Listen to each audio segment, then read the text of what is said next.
Apprendre à lire, à écrire, à compter, ouvrir les portes encore fermées sur ce savoir accumulé, qu'on lui en donne un jour la clé, il a le monde à sa portée. Apprendre à écrire et à lire, c'est évidemment la grande affaire de l'école. Depuis qu'elle existe, les polémiques, les bagarres sur les méthodes n'ont jamais cessé d'exister. Et la méthode universelle n'a jamais été trouvée. Quand on connaît la complexité du langage écrit et la complexité des processus pour le construire, on ne devrait pas s'en étonner et comprendre que trouver la bonne méthode est impossible. Dans une école du troisième type, nous prenons le problème autrement. Qu'est-ce qui fait que l'enfant a appris à parler ? Le simple fait qu'il se retrouve à sa naissance dans un environnement où l'on parle, où on lui parle. Il se trouve que dans la famille, on utilise moins le langage écrit. Tout au moins, c'est moins visible, c'est moins constant.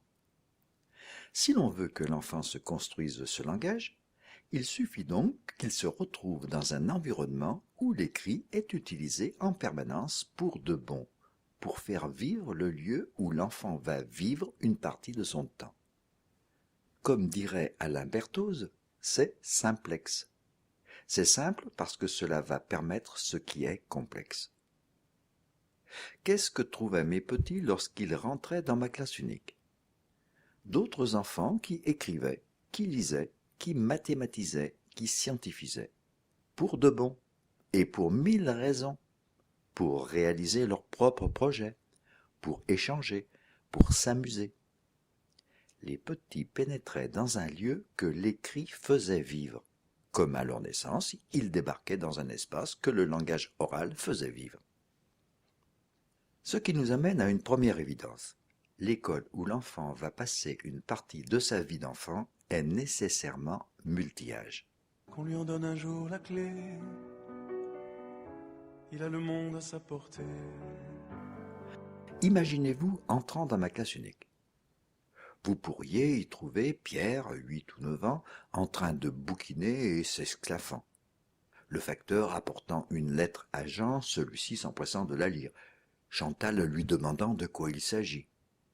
Paul, l'œil rivé au microscope, prenant des notes sur un classeur. Mélanie devant un ordinateur, rédigeant un article pour le journal. Véronique devant le tableau des textes affichés, interpellant Isabelle pour lui demander comment était arrivé ce qu'elle racontait. Olivier et Sébastien devant le tableau, corrigeant le compte-rendu d'un exposé que l'un devait présenter dans la matinée. Ludovic et Philippe plongés dans des mots croisés, le dictionnaire à portée de la main. Les petits qui ne savent pas lire découvrent le monde de l'écrit, un monde vivant.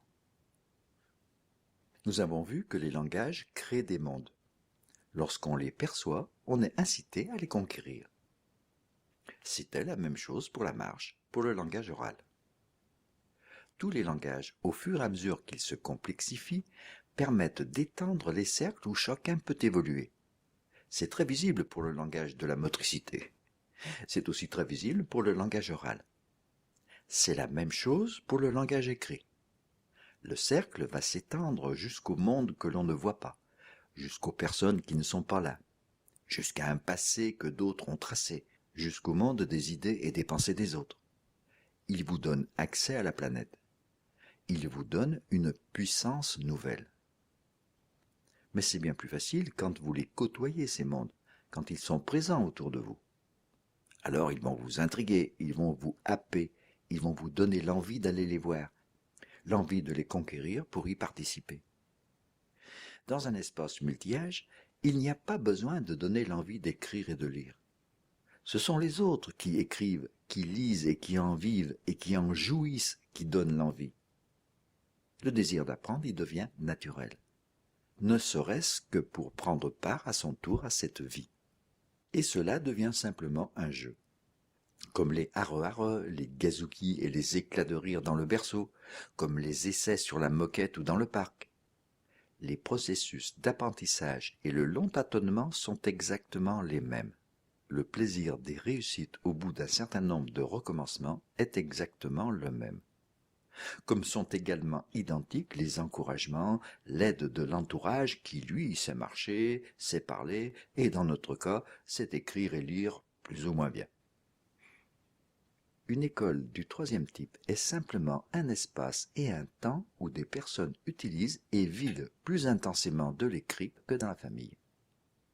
Mettre ensemble quotidiennement une vingtaine d'enfants de 6 ans, avec comme objectif de leur apprendre à lire et à écrire, sans qu'ils ne sachent ni ne voient ce que l'on peut bien faire de l'écrit, c'est un peu comme si on leur apprenait la brasse à plat ventre sur un tabouret au milieu du désert.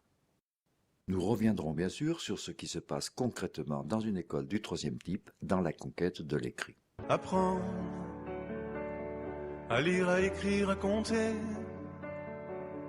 ouvrir les portes encore fermées sur ce savoir accumulé, qu'on lui en donne un jour la clé, il a le monde à sa portée.